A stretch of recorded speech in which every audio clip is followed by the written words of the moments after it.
Right. And so that really brings us to, where did you get the idea for Erik Knight? He's really the two books here kind of tell us the whole his whole getting involved in the powers of light and dark. And before that, he has, I won't say, less cataclysmic adventures, because there's certainly some pretty intense things you throw Erik Knight into.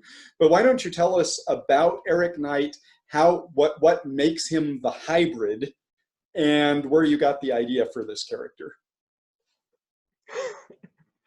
When we first moved we bought our house in Hopedale, Captain Genius here had to go out hiking. And said, I'm going to go out in this woods and I'm going to just explore. And I figured, well, I kept walking and walking and walking and walking, and it got darker and darker and darker. And I'm like, all right, now it's pitch black. I'm in the middle of the woods, and now I've got to walk out. And I'm trying to find my way out with a little flashlight, and it's getting cold. And it says, I got to occupy my mind. And you start hearing things in the woods at night, and your mind automatically plays tricks on you.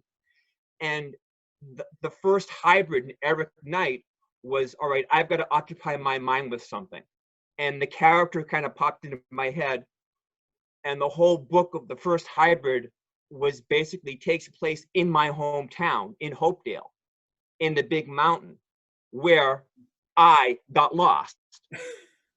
And the actual character, when I originally wrote him, his abilities go back to, an ancient battle on Earth that happened fictitiously 25,000 years ago between two alien species.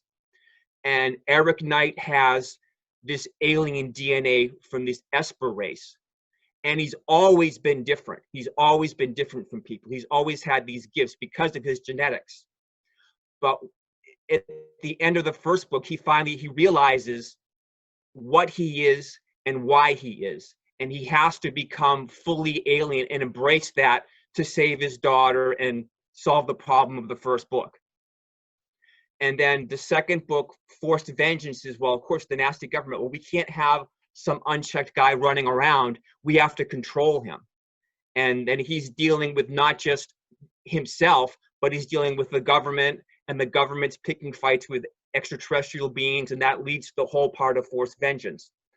But as he progresses and he learns more about himself, his power progresses geometrically. The more he learns about his powers, the stronger he gets. And the great thing I like about Erik Knight is he's insecure. Most people that are powerful are like, he's totally, what I like about the character is that as strong as he is and the abilities that he has, he's scared of it. It terrifies him. So he doesn't want the powers. He wants to be the regular guy, the detective doing his things, but what he can do frightens him. But because he has those abilities, he gets dragged into more and more bigger things. Right. And I think that, that's one of the things I love about the books is, I think if you suddenly found that you were in possession of these great powers, that you really have no idea what the limit is. It's almost like the old gunfighter thing in the Old West. It's like more and bigger and badder people are going to come gunning for you to see if they prove that they're the ones that are going to beat you. And I feel like that's what you created in Erik is it's like people are the bigger, badder, worse creations are kind of coming after him. Right. And that was the predicament for the third and the fourth book. After the end of Hybrid, okay, now I've got this guy who's taken down this massive alien mothership orbiting the Earth. He's making F5 tornadoes. He's punching through bedrock. I've written myself into a corner. So how about and again, talking with my counterpart, my 31-year-old son, it's like, well, he's not stronger than this. Well, let's have him, even as powerful he is, let's have him take on something that is even beyond him. And it naturally went into, well, the battle of good and evil. He's not stronger than an archangel. He's not divine. He's not an immortal.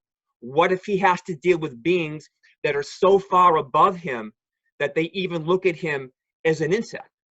Right. And when you look at the books, the divinity, they even look at him like, well, you're just a man. As strong as you are, you're just a man. And he's saying, how do I compete with beings that can move through galaxies in the multiverse as easily as I walk through air?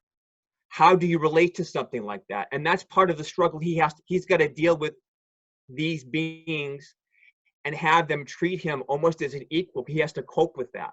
And how do you hunt down a rogue demon that's hiding?